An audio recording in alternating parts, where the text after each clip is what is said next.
evening. I now call into session the 24 March Waynesboro City Council meeting. Mr. Wood, would you lead us in the pledge? I'd love to. I pledge allegiance to the flag of the United States of America and to the republic for which it stands, one nation, under God, indivisible, with liberty and justice for all. Thank you. Yes, sir. My pleasure. Item number 2 is adoption of the meeting agenda. Is there a motion to adopt the agenda? I'll make a motion. I'll second. Thank you, Mr. Comey. Thank you, Mr. Wood. No discussion. All in favor of the agenda, say aye. Aye. Any opposed? Ayes have it, 3-0. Item 3, matters from the mayor. I had a couple of things that I wanted to mention. On a positive note, all of them positive, I guess. On 14 March, I had the privilege, along with Mr. Wood and Mr. Sloat, to attend the grand opening of the Roadhouse. And it was a wonderful event, and then we got to partake that evening. So really good, and we wish them well and a very, very successful business. It's good for the city. I received an email, and I just wanted to mention the email. I won't go into detail, but I received an email from a gentleman. His name is Mr. William Otto, and Mr. Otto is a senior at Waynesboro High School, and Mr. Otto was concerned with the trash around the city, specifically around the South River area. He was part of a group that went down and picked up trash, and so he has some suggestions for us, and I'm going to discuss those with staff. But I was really appreciative that, you know, we have our young folks that are concerned about the city. So it was a good email to get, and I'll be talking to him soon. So I wanted to mention that. And then the last thing for me, we had a public comment period at our last city council meeting. And so I wanted to address that. Public comment period is just that. It's for the citizens to be able to come up, use their 4 minutes, and express whatever it is that he or she may have on their mind. We kind of got into an exchange, a pleasant exchange. It was nothing serious, but it is not really set up to do that. In fairness to everybody that may want to speak, we have to keep it to the 4 minutes. So what I would do is I would encourage the citizens, if they have questions, that they can contact me directly, or they can contact their respective council person with their questions, and then that gives us an opportunity to, you know, do our homework and talk to them offline rather than do an exchange at the public comment. And so that's all I have on that. And now I'll go to item 4, matters from council members. Just echo what you said about the Texas Roadhouse. I know me and my wife called down there the other last night, and their wait list was 2 hours long. So apparently the launch was quite successful, and they had and they've hired a lot of our young people and a lot of our experienced food service workers. But they hired 200 people. That's nothing to sneeze about in their city. So if you feel like waiting for 2 hours, please put yourself on the list and go try it out. It was very good. It was. I've been there since then. I didn't have to wait 2 hours, and and I just showed up at the door. So, but she did say that there was a line when they first opened. So I echo that again. It's great, and I'm glad that they are here in the city. So thanks. I failed to mention that Mr. Sloat and Mr. Short are the last 2 of our council members that have children that they can enjoy spring break with. And so that's where they are. Yes. So they won't be with us. Item 5 is consideration of the consent agenda. Is there a motion to adopt the consent agenda? So moved. Thank you, Mr. Woods. Is there a second? I second. Thank you, Mr. Comey. Any discussion? All in favor say aye. Aye. Ayes have it, 3-0. Item 6, is to receive the Waynesboro Public Library's 2025 Annual Report and present a proclamation recognizing April 6th through 12th, 2025 as National Library Week. And Ms. Verson, our Director of Waynesboro Public Library. All right. Hopefully, thank you, Cameron. All right. Well, thank you for having me. I'm Susan Verson. I'm the Director of Waynesboro Public Library, and I'm here to tell you a little bit about what we've been doing and what we hope to do next. So this is our mission and vision statement. These guide what we do and why we do it. They are supported by 6 pillars of our current strategic plan, which goes through 2026. And that's composed of having a balanced collection, part of which is enhancing our digital collection and improving access to both physical and digital collections. Early literacy, so we support reading programs, story times, outreach, going out into the community.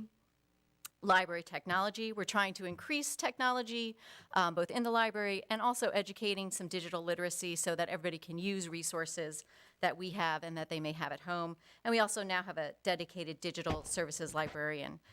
Programs and services, we're trying to increase those increase the number and across all ages. And then marketing and outreach, that's how you find out about us and find out about what we're doing.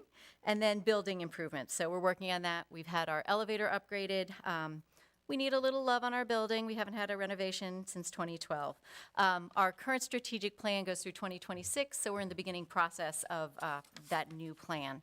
And that's what we're doing now, the data. But this is the last 5 years in review, some of the major kind of statistics that you're looking at. The good news is everything is up, except computer use, which is not surprising. Everybody comes into the library, a lot more people come into the library with devices. So our Wi-Fi use is up, but our public computer use is down. So the public computers are still there, but everybody's coming in and using their own devices, which is great. So printing is almost back up to pre-pandemic levels. We have internet and Wi-Fi printing now, so people are coming in and just printing off their phones a lot more. E-resources and regular circulation all up, so we're very excited about that. This is our program and outreach statistics. The last 3 years, outreach we've really only collected the last 2. As you can see, programs, they're all up, which is great. And we've actively been working to increase our programs for all ages, as well as our outreach efforts. We hired an outreach and engagement coordinator in 2022, and Rachel has done an amazing job. And she actually received an award this past year as the 2024 Rising Star from the Association of Bookmobile and Outreach Services. In the past 2 years, we've added regular clubs back, and our outreach goes out to several retirement communities and care facilities for older citizens, and we regularly visit low-income housing developments on our Community in Motion bus program, which also got recognized by the Association for Rural and Small Libraries as an innovative service. So we're very proud of that, and we love going out into the community. We love going to all the festivals, and we'll go where we're asked. This is a little bit about the people who are using the library. So the graph is kind of the age breakdown. As you can see, it reflects what we're seeing across the country, across the state, and in our area. You know, 36% of people over 60 are library card holders. We currently have 14,000 card holders, which is great. And you can see that Wi-Fi session number, 53,000 separate Wi-Fi sessions. That's a lot of people using our Wi-Fi. And then the computer use compared to that. So this is a little bit about circulation and collection. Our physical and digital collections are an important way we fulfill our mission of connecting people with information, resources, entertainment, and each other. Again, one of the pillars of our strategic plan, and it creates a balanced collection with diverse formats. So physical and digital items are going out. We've got a lot of things for you that you can use physically and digitally. And the databases and the online content providers make the library accessible 24 hours a day, 7 days a week. So if you have a library card, you can get to this information as long as you have an internet connection. I should say that the 18 databases support a variety of topics. So there's something there for veterans, job seekers, genealogists, local historians, lifelong learners, homework help, legal forms. Most can be used on-site and off-site, so even when your library is closed. Of the databases, 12 of those are provided to us by the Library of Virginia using federal money, and 2 of the online content providers are the same. So the other ones are provided by Waynesboro Public Library. And since it is that time of year, this is just a very brief, broad overview of our funding. So 80% comes from Waynesboro, from local, so thank you very much for supporting your library. And then 20% comes from state aid, and that's generally used for our collections. And then we have a wonderful Friends of the Library group that also helps us out. And they're here, so say hi. Programming and events. This is where I highlight how important the people and space of the libraries are to the community. Before I talk about the program specifically, I want to mention that our 2 meeting rooms and our conference room and 3 study rooms are all open and available to the public and are heavily used. So in fiscal year '24, we had 163 reservations in the meeting rooms and the conference room for non-library events. As of the end of February this year, we had 189 room reservations. For the study rooms, last year, fiscal year '24, we had 919 reservations. And as of the end of February, we had 612. So people are coming in and using the physical space. So I'm going to highlight some of the bigger programs, things you may not think of happening at a library, but are happening at a library. So paint and sip programs. So you may have heard about this in a lot of places, but we do them at the library too. So this was a result of Rachel McDowell, our Outreach and Engagement Coordinator, saw this need in the community. We also got a grant from the Virginia Commission for the Arts, so we're using a local artist. And these are very popular. They're actually full through June, so you may have to wait, but they're free and open to the public, so we're excited to be able to offer those. Another bigger, larger event is an Authors Fest. We've restarted this in 2024. So it was a great day. We had 22 authors. Over 300 people came in. They got to see their favorite authors and talk about reading and what they liked about their books and the author. It's always a lovely day. Last big event is the 2nd annual Winter Market. We've done this 2 years now. In December, we have local vendors come in. It's a holiday market. People come into the library. Santa's also often at the library that day, so I don't know what's the bigger draw, but it's a great day, so everybody should come and visit. Some of the regular programs we provide to support early literacy for children, regular story times play and learn, which is a little bit different, where you can come and play with tactile toys and sensory and help socialize before they get into school. And then 1,000 Things Before Kindergarten is exactly what it sounds like. It's a national program, and it's to help early literacy and school readiness. And so that's run out of our children's department. And then these are some of the special programs that we run.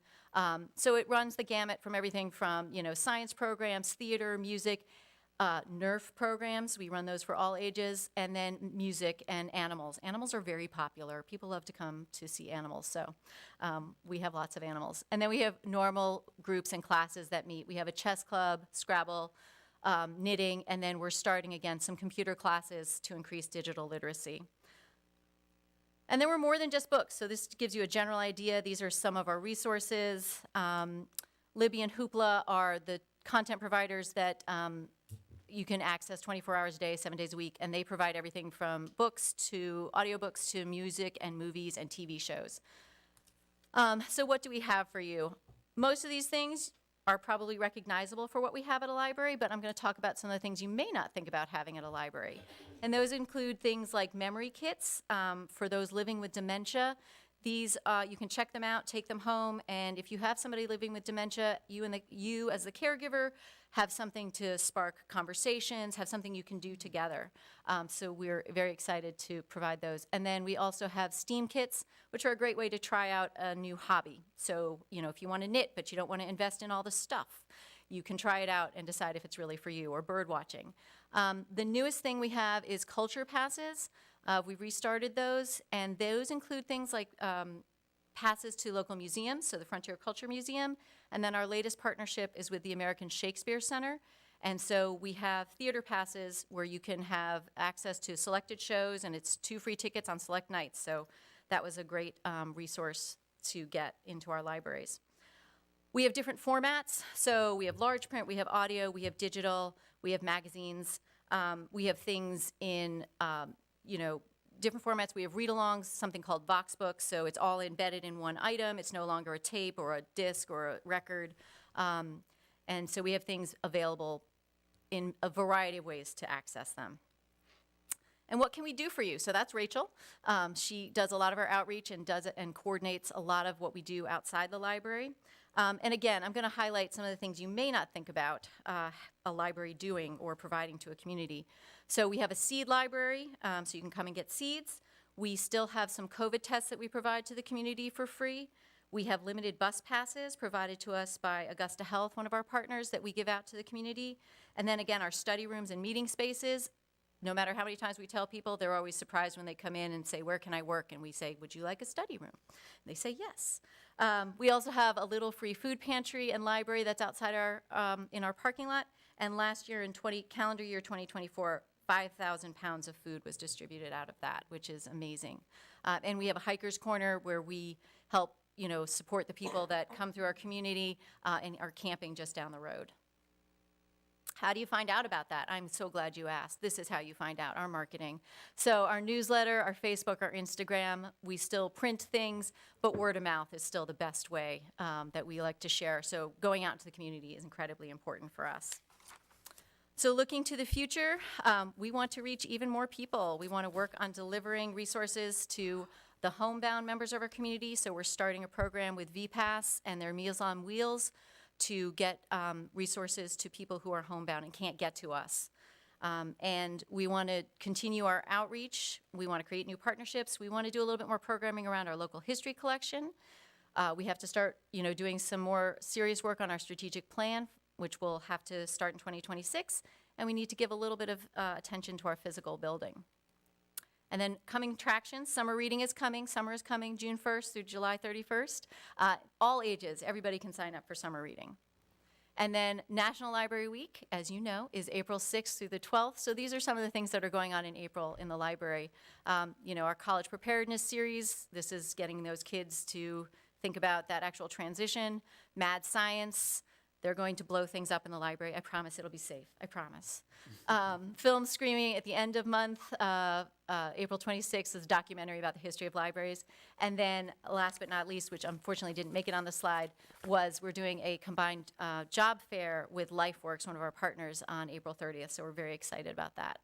So thank you for your time, and I'm happy to answer any questions. Thank you, Susan. Any questions?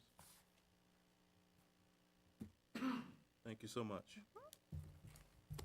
Mr. Wood is going to read the proclamation. All right, and since there's some of this that is first person for the mayor, I am reading for the mayor, so I'm not taking credit for nothing that I shouldn't. Whereas libraries provide the opportunity for everyone to pursue their passions and engage in lifelong learning, allowing them to live their best life. And whereas libraries strive to be trusted and welcoming institutions for all members of the community, regardless of race, ethnicity, creed, ability, sexual orientation, gender identity, socioeconomic status, and whereas libraries and librarians look beyond their traditional roles and provide transformative opportunities for education, employment, entrepreneurship, empowerment, and engagement, as well as new services that connect closely with patrons' needs. And whereas libraries play a critical role in the economic vitality of communities by providing internet and technology access, literacy skills, and jobs and support for job seekers, small businesses, and entrepreneurs. And whereas libraries are accessible and inclusive places that promote a sense of local connection, advancing understanding, civic engagement, and shared community goals. And whereas the theme for National Library Week 2025 is Drawn to the Library, celebrating the many ways people use libraries for research, entertainment, connection, and more. And whereas libraries, librarians, and library workers are joining library supporters and advocates across the nation to celebrate National Library Week, now therefore be it resolved that I, Mayor Kenny Lee, on behalf of the Waynesboro City Council, proclaim April 6th to April 12th, 2025 as National Library Week, and commend its observance to all citizens. During this week, I encourage all residents to visit their library to explore the wealth of resources available. In witness whereof I have hereunto set my hand and caused the seal of the city of Waynesboro to be affixed this 24th day of March 2025, Kenneth B. Lee, Senior, Mayor, City of Waynesboro. Thank you, Mr. Wood. We're gonna take a picture. Okay. I'll let you present. I just do the work. Go with that? Yes.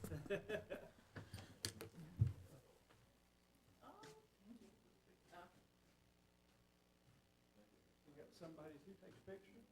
Will you just volunteer us to stand out for everybody?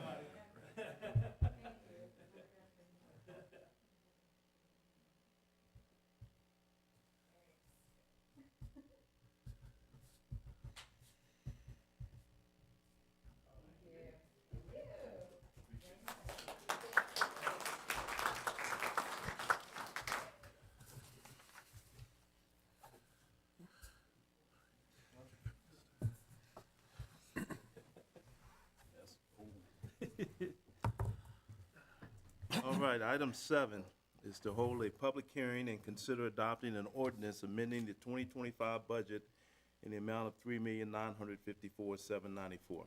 Mr. McCormick? Thank you, Mayor Lee. Good evening, members of council. The attached budget amendment and appropriation ordinance totaling $3,954,794 is intended to amend the fiscal year 2025 budget. Broadly stated, the amendment is necessary to appropriate grant funds to the sewer fund and stormwater funds in the amount of $2,365,000 and $759,000 respectively. $759,000 in net position to the stormwater fund to match the previous grant mentioned, and that those funds are available per your 2024 annual comprehensive financial report, and $71,794 of small grants, donations, and other recover costs to the general fund and youth and family services fund. The two large grants mentioned previously are a federal grant to reduce inflow and infiltration into the city's sewer system, and a stormwater grant, that's a state grant, 50-50, 50% state, 50% local, to design and construct a water quality project to assist in meeting the city's pollution reduction at Westwood Elementary School and Riverview Cemetery outfall. The state code does require a public hearing on any amendment that is above 1% of the locality's budget. This does meet that threshold. This item was introduced, seconded, and discussed at your last meeting, so all that needs to happen this evening is hold the public hearing, and then if council desires to call the question. I hereby open the public hearing. No one has signed up to speak. I hereby close the public hearing. Unless there's any questions, I'll call for the question. All in favor of adopting the ordinance amending the 2025 budget of $3,954,794, say aye. Aye. Any opposed? Ayes have it, 3-0. Item 8 is to receive a presentation of the city's draft economic development and tourism strategic plan. Mr. Hitchin, our Director of Economic Development and Tourism. Thank you, Mr. Mayor and members of council. Thank you, too, for some members of the EDA and our task force in attendance here tonight. Megan Swanson and Stephanie Duffy are going to help me present this tonight as well, so you don't have to listen to me the whole time. So, I want to take a minute and talk about the process that we started late last summer, to get to this point today. First and most important step for us was developing a task force to help guide the process. And that task force included 2 members of City Council, 2 members of the EDA, 2 staff members, Mr. Hamp, and 4 at-large members. They had 3 meetings during the course of this time. One is to help set the direction. We looked at the mission, vision, set the questions that we were to ask the public. Second meeting was to review a draft and make some suggestions. And the third meeting, which was last week, was to review and adopt the draft plan that you have before us. During the course of that time, as Mr. Wood might attest, we sent them a bunch of information, lots of charts and graphs, lots of paper, lots of the information that we use to help develop the plan, again, to get to this point to tonight. Lots of components go into a strategic plan. We're not going to hit all of those tonight. To help save a little bit of time, we put these pieces into your briefing documents you have in front of you. So we're not going to spend any time on these. We'll be happy to answer any questions you might have about those as we go along. We're going to spend most of our time on transformational goals and key strategies to meet those goals. We have 5 transformational goals that we're going to go through one at a time. First is prepare opportunities for investment. So as you know, the city owns 200+ acres of industrial land. And once the Southern Corridor Road is finished late this year, that acreage will be available to market and open for business. We're working hard to get all the infrastructure in place, all the engineering due diligence that has a time limit on it, to redoing those so everything is fresh and ready to go in September when the road is finished. We're going to, without going into all the details of the tier level of the state, but we're looking for identification from the state to be a Tier 4 level site. Tier 5 is the best. Tier 4 is what we're shooting for at this point in time, which means it's pretty much ready to move into. Usable downtown buildings. One of the things that's in your briefing tonight was a result from the survey, and the overwhelming result of the survey and our in-person meetings was that we need to do something with our downtown buildings. So that is a key strategy of ours, to working with property owners as we can, informing them of opportunities. As an example, last week the state announced a $1 million matching grant for redeveloping buildings. So we'll be communicating that out to building owners here in the next couple of weeks as an opportunity for them to make some significant changes to downtown buildings. Main Street, at one point in time, we were a Virginia Main Street. For a variety of reasons, we're not anymore. We have been accepted into the program again to become a Main Street. It's a 2-year-long program. That goes hand in hand with making our downtown buildings usable. 32% of our vacancy in downtown is in 4 big buildings that have been unoccupied for decades. Need to work with the right brokers and the right property owners to bring more Texas roadhouses into the area. Again, that was a concern that the survey noted, that we're building all these houses. We need more commercial and retail opportunities and locations, while we try to maintain the balance of local hometown feel in our downtown with local entrepreneurs and chain opportunities out by Exit 94, the Target Walmart corridor. East Main Street, Rockfish Gateway, and hopefully you have that app on your phone, that we're promoting the area from Delphine to the county line as Rockfish Gateway. A lot of history in that name. I won't go into that now, but it's becoming our goal is to make that a premier entertainment corridor with a variety of options for everybody to go along. We have a number of zones in the city for development. So enterprise zone, tourism zone, technology zone. Based on the type of business you have and or the location that you're in, they offer the business owner tax incentives, and in the case of an enterprise zone, actual cash grants from the state. And lastly, under this category, long-range and partner plans. What does the economic development field going to look like in 10 years? So we coordinate with our partners, in this case, not only Stanton, Augusta, but the whole of Shenandoah Valley, looking at opportunities to prepare ourselves for the future. My goal is to sell those 200 acres that we own very quickly, and then what do? We'll need a bigger picture. Provide local business support. Mr. Short mentioned a couple weeks ago, 80% of our growth is going to come from existing businesses. So we need to make sure we know who those businesses are, have relationships with them, so as they're beginning to grow and expand, they come to us first. They don't look outside of our area to grow and expand. We want to be able to help them with their growth programs while we're in the city of Waynesboro. A couple of you helped us with our annual recognition program last year. We're hoping to do that again, where we go out and visit with 5 businesses in a concentrated period of time, just as a representative of all the businesses that we have in the city, and just to say thank you for doing business here. The last 3 all kind of go together, is making sure that they know about opportunities like the $1 million grant I mentioned, to inform them of other opportunities and other resources that we have partners with, and lastly, talking to predefined groups like Rotary and Kiwanis to give them updates on what's happening in the area and how they might be able to help. Third piece is attract new investment, jobs, talent, and visitors. Number 1 on that is enhance the visitor experience.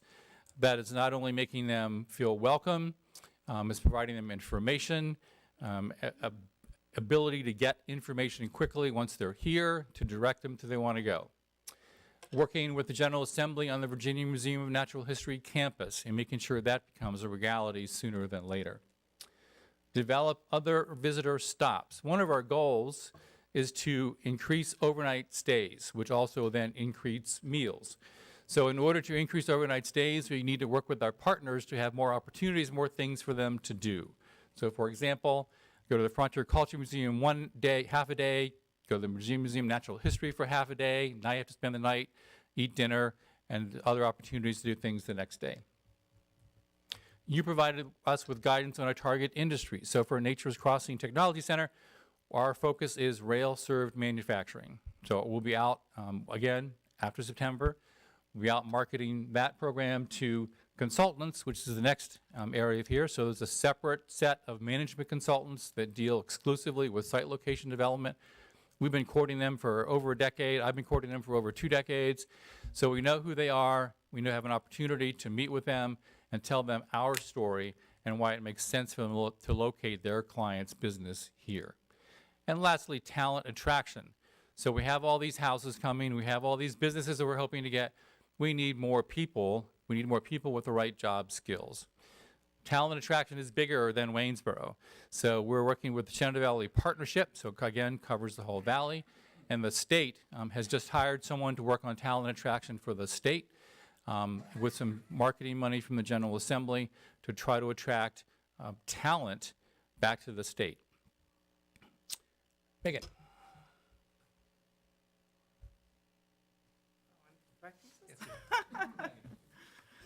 And I'm going to talk about communication tonight, the 4th transformational goal in our strategic plan, and a key focus of the Economic Development and Tourism Office.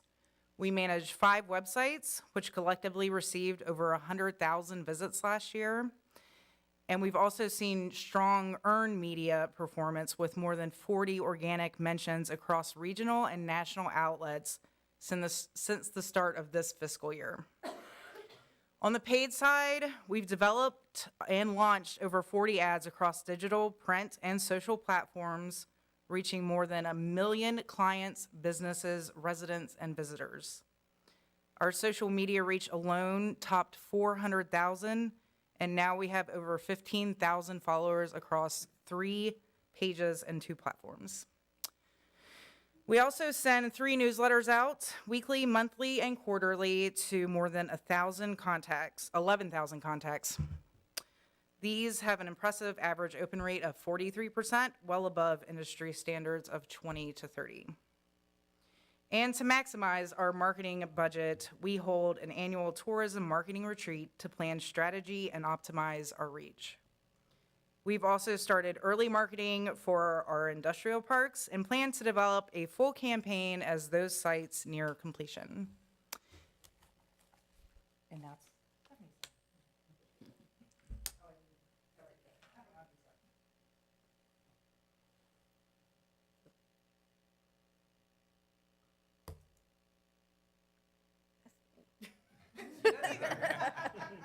I'm going to talk about entrepreneur guidance, which is the 5th transformational goal in our strategic plan.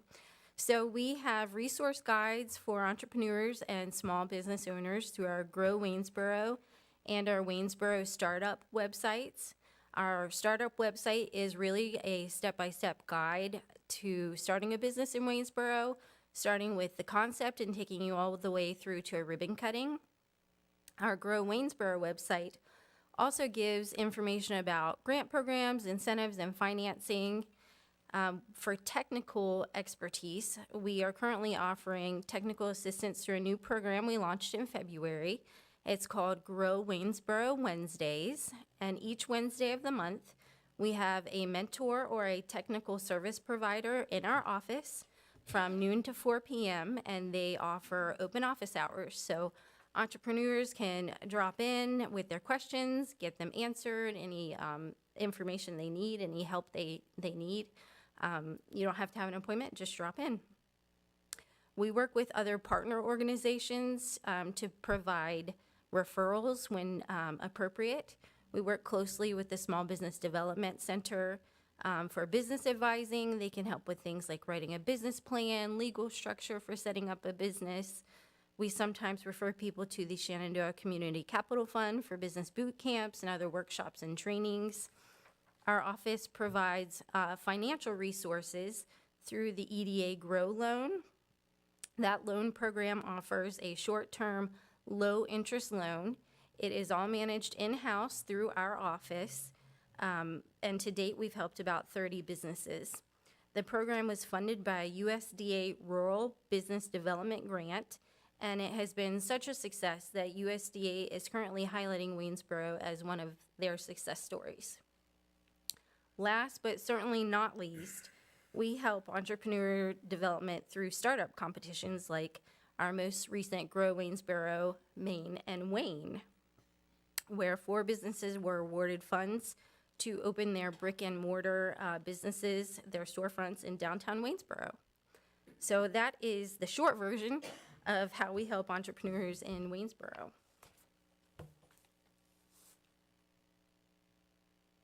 Thank you.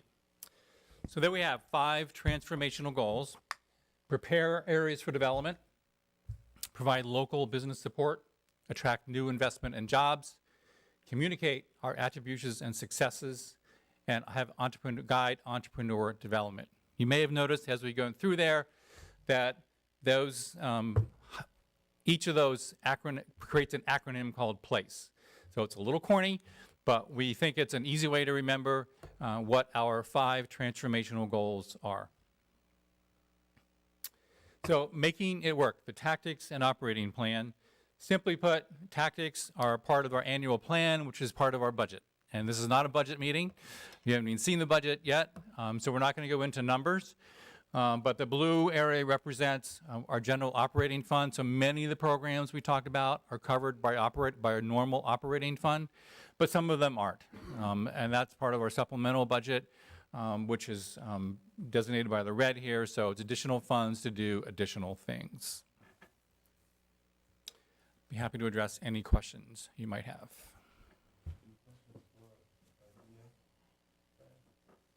Thank you, guys. Thank you all. Great, thank you. I was just gonna say, being a part of it, I know how much work y'all put into it. It's greatly appreciated. Thank you. Item 9 is to receive information regarding ordinance to address derelict and blighted properties. Mr. Hammond. Yes, sir. I'll just hand it off directly to Mr. Hitchin. Keep the flow going. So as I mentioned before, downtown buildings was one of the most commented areas of concern in the survey and in in-person meetings. As I also mentioned before, we provide a number of opportunities to encourage development through grants of our own, through zones for development, and as we hear about state grants like the $1 million IRF grant, we communicate those as well. We also looked at opportunities to maybe encourage development or redevelopment of certain buildings in our community. There are 2 sections of Virginia code that allow that. They allow local councils or counties to adopt those as part of their toolbox, if you will, to help encourage development. I'll go through each of those separately, but they both have some common areas. Number 1, they work in tandem with all the other building codes, any other tool that the building official or zone officer has to help fix a derelict or blighted property. So this would be one more thing added into that opportunity. The definitions of blighted and derelict are in the Virginia Code and would be part of the Waynesboro Code. So a building official does not have to remember a new definition. It's the same definition for all the programs that are included in the Virginia Code and the Waynesboro Code. Tonight we're just discussing the opportunity for this, but we do encourage that this ordinance would take effect if you chose to go ahead with it to follow the tax year. So once a building, if a building is designated in a blighted area or a derelict on January 1st of every year, it's that way for the whole year, kind of like your car tax. If you own it on January 1st, you pay for it the whole year. Even if you sell it on January 2nd, it's for the whole year. And in case you were wondering, this is not going to create a windfall of revenue for the city. As a matter of fact, it would be very minimal. We did a little survey of 4 buildings in our downtown area on Main Street. If they would met the definition of all 4 buildings, met both definitions, it would bring in roughly $1,300 additional to the revenue. So not a windfall, not a revenue generator. But if you think about it, a building owner has owned a building for decades. It's a derelict building or blighted building or close to it, so it's not taxed very high. They've been paying taxes on it with no revenue for decades. An additional couple $100 is not going to make any difference to them. The reason that we're asking you to consider doing this is not for the revenue. It's to make a statement. Our citizens said downtown buildings are a problem. This allows us to make a statement that we're doing everything possible that we can do to help rectify that situation. We have community development tools, and now we have some additional tools that calls attention to the fact that their building is in bad shape and they're now in a different class of tax. Or the building has been empty for 12 months and is derelict, and they have to report that it's been empty for 12 months and is derelict. The second piece of that equation is going to the General Assembly and say, these tax rates and these fees need to be different. That's a story for a different day, but we're recommending the maximum allowed under Virginia code, but in Greg's opinion, that maximum needs to be a whole lot more. The 2 codes, first one is tax class. So if you're a derelict building, you pay 10% more than the current tax rate. If you're a blighted area, you would pay 5% more than the additional tax rate. So examples are in your briefing. So our current 77 cents per hundred increased by 10% or increased by 5%. Again, would happen on January 1st and remain for the entire year. The second opportunity is the registry. So staff identifies properties meeting the strict definitions that are outlined in the code, and we send them a notice, hey, you meet this definition, you need to report back to us on this form that your building has been empty for 12 months, you recognize that it meets the definition of derelict, and oh, by the way, you would pay us $100 to help process the form. So those 2 things that we're asking you to consider at some later date. How that work, you would have to introduce the ordinance. The tax class would require 2 advertisements and a public hearing. So basically we take a month after you introduce it, and the registry you could adopt the following meeting. May I answer any questions? I just got to say, I ran for council or got elected to council 2 years ago. When I went house to house and door to door and knocked, this was one of the top things that I heard feedback on, especially on our main street. So whatever we need to do to put bigger teeth and bigger claws into it, within the legal realm, I'm with you. I agree. Okay, Any questions? No? You good? just thinking. Yeah, and so I have questions, but I'm gonna hold them because I don't know. I'm still delving more, and so I can ask you offline. Absolutely. Thank you. Thank you. Thanks, Greg. Thank you, Mr. No action is requested this evening on that, so more to come. Item number 10 is to consider authorizing city manager, landfill trustee to execute leases pertaining to the Augusta Regional Landfill. Yes, sir. Mr. Mayor, members of council, in your packet are more specific information regarding the 2 leases, but essentially, this is property that is adjacent to the Augusta Regional Landfill that is not being used for active landfill purposes. And historically, the landfill has leased these properties to individuals for agricultural purposes. The leases have expired, so technically these are renewals. And the landfill agreement requires that each local elected body approve the leases and authorize their trustee, in this case, the city manager, to execute the leases on behalf of Waynesboro. Our neighboring or our partners in the regional landfill, Stanton and Augusta County, I think are taking these up this week and the following week. Okay. Is there a motion to adopt a resolution authorizing the city manager to execute the leases related to the Augusta Regional Landfill?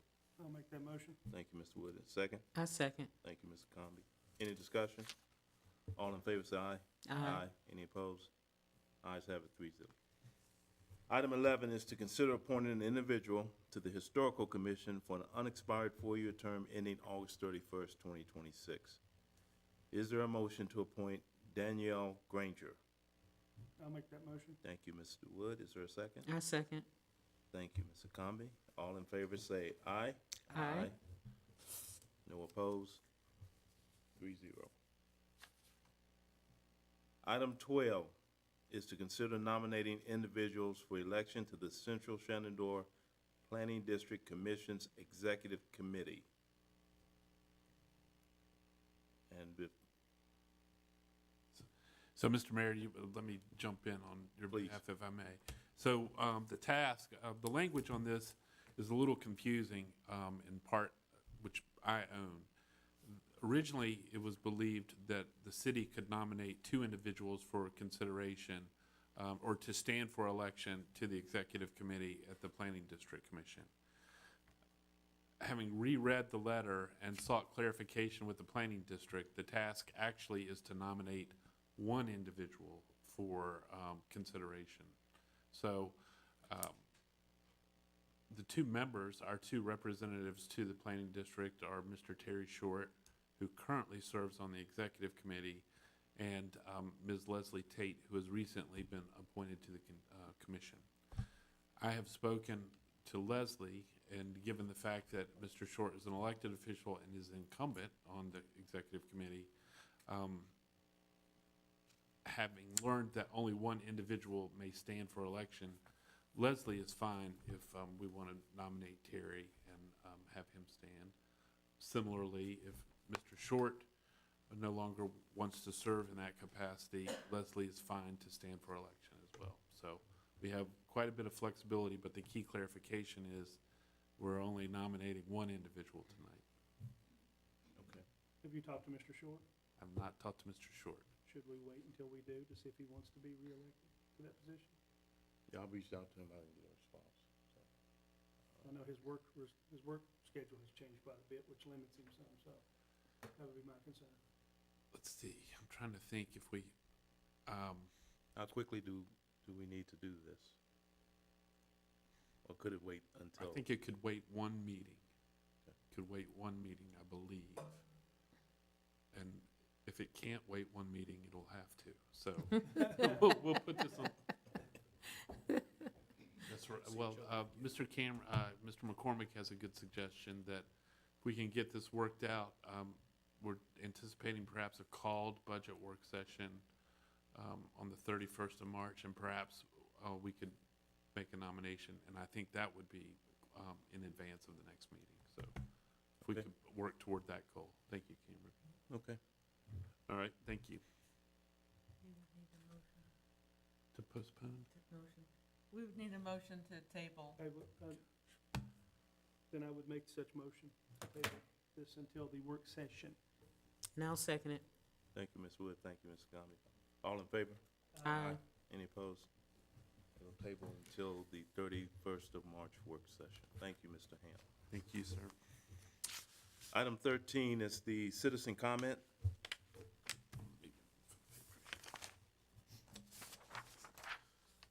Yes, we have 1 individual, Mr. David Getz. No, Ms. Getz, I think you're familiar with our process. You have 4 minutes. When you have 30 seconds left, the yellow light will come on. Thank you, sir. Yes, my name is David W. Getz. I reside at 11 South Oak Lane here in Waynesboro in Ward A. And I'm really at a loss on where to begin. The city's Nature Crossing property for the Technology Center abuts our property. And our driveway is private. It's part of our own real estate. There was a deed easement granted previously through the deed to VEPCO, which of course I guess is now Dominion Energy. And for the last, I don't know, 6 months or so, for over a year, we've had VDOT crews working to extend the North Oak Lane all the way over to Delphine. They turn on our driveway, they go across a little creek which has a culvert under it, and then into the field, which is the city's property proper. That culvert was not designed to take the weight of all this heavy equipment. And now with the sewer lift station that's going up on the field to the east of our home, they've had other crews. Now, we talked to the crews when they arrived on site early on. They laid out a silt fence at the end of the easement and ran it all the way to the other field. Then, about 2 weeks ago, they come in, they rip up the silt fence right in front of our property and move it about 20 feet back into our property. I had originally been told the access road to that sewage pump station was going to be on the city property. And they showed me the stakes where beyond that was the line where the water pipe was going to be. It seems somebody on site made a decision, we'll just use their driveway. And so they continued to stone and dug out into the other field, and all this heavy equipment, and I am talking tracked scoop loaders that have been coming back and forth. Now that culvert, from the best our neighbors and we can determine, was originally created by taking an underground fuel tank, cutting the ends off of it, laying it in the creek, and burying it with dirt. The problem is the traffic in that area now. By using our driveway to access this site, my grandchildren can no longer play safely in their front yard. They can't ride their bikes on that driveway. And most of the gravel that we paid for that driveway is gone because all this equipment has carried it away and left in its place big chunks of red mud. I came to City Council. Ms. Bortle let me in. She got me eventually in touch with Mr. Hitchens here. And I spoke with him on the phone recently and expressed my concerns and asked to be put in touch with the contractor that the Economic Development Commission has hired. And I want to still have that meeting. That was about 2 weeks ago. I've not heard anything. I'm not trying to throw you under the bus, sir. But, and Mr. Wood came out to my property. He reviewed himself. He spoke with the city manager, Mr. Hamp. My concern is that the processes of government do run slowly. But this stuff is happening every day, and I'm trying to get some action done to at least get a handle on it because I've not really known who to talk to. It's been difficult for me as a citizen here to find out who was responsible for what was going on because the equipment operators out there don't know. And so my level of frustration has boiled up to the point where I decided to come to this meeting, make it a matter of record, and see if we can't get this thing set on the right train to get some resolution and to get some answers before any more damage is done to our property or any more, well, that's the nutshell, Mr. Mayor. Thank you, Mr. Thank you all. Yes. Thank you. No one else has signed up to speak. Thank you, Mr. Hamp. Item 14 is communication correspondence calendar. Yes, sir, I have a couple items this evening. The first is to draw council's attention to some events that are occurring in the downtown area that involve either alcohol or road closures. Obviously, events are a big part of the recreational life and economic vitality of the downtown area. The code grants the city manager authority to close streets, but I wanted to make you aware as well, just of the number of events that are happening, those that will require street closures, and then those that will involve in some form the service of alcohol on public property. The first event that I want to mention this evening is the Wings Over Waynesboro event that occurs at Sunset Park. This will occur on April 12th. No road closures required, and there will be alcohol served at the event. The next event that I draw your attention to is Riverfest. This will happen on May 3rd. No alcohol, but West Main Street and a very small portion of East Main Street will be closed on the day of the event to allow free movement across West Main Street and East Main Street in the area of the event and across the bridge. Virginia Street Arts Festival occurring May 17 and 18. There's a Dora event, which is a slightly different model for the consumption of alcohol on public property. Downtown Development, Waynesboro, holds a Dora license, and they run these Dora events. But I wanted to alert you to the fact of some of them are Dora, and some of them, like Wings Over Waynesboro, and then subsequent other events, alcohol services conducted as you more traditionally see in a specifically defined area, oftentimes with snow fence, etc. But the Street Arts Festival is a 2-day event. There will be mural painting and other activities in the downtown area. They will require limited street closures around the events. There's a mural being painted on Federal Street, and then there's a mural also being painted on North Wayne Avenue. Not on the avenue, but on a building facing North Wayne Avenue. May 28th is a tour of the town, a DDW-sponsored event, also a Dora event, does not require street closure. And then on June 6th, this is an annually occurring event sponsored by the Wayne Theater Association. It's their annual gala. That will be in the evening. It involves the closure of Main Street from Wayne Avenue to Church Street, and there is alcohol served at that event. And then finally, we have Hiker Fest. There's actually a pre-fest occurring on the 6th, which is a Dora event, but the main Hiker Fest with the music festival and the vendors and the street closure occurs on June 7th. And that the 6th is a Dora event, the 7th is the more traditional alcohol service in a predefined area. Finally, just for your general information, Farmers Market occurs on Saturdays beginning in May through October.